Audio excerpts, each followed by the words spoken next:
Today, we're putting the Samsung Galaxy A35 and Galaxy A33 head-to-head. Let's see what's new and if it's worth the upgrade. Design and display. The Galaxy A35 brings a sleeker look with thinner bezels and a larger 6.6-inch Super AMOLED display. Plus, its 120 Hz refresh rate makes scrolling and gaming buttery smooth. On the other hand, the Galaxy A33 offers a solid 6.4-inch AMOLED screen with a 90 Hz refresh rate.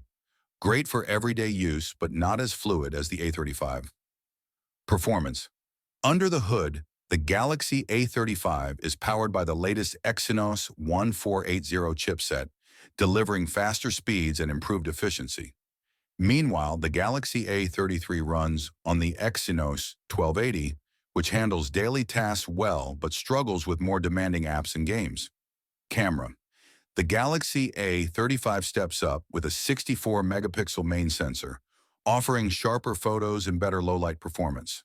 The Galaxy A33's 48-megapixel camera still holds its own, but it can't match the A35's improved AI photo processing. Battery life.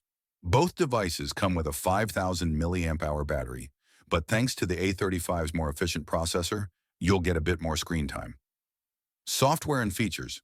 Both phones run on One UI 6.0, but the A35 benefits from additional software enhancements and promises longer software update support. Conclusion.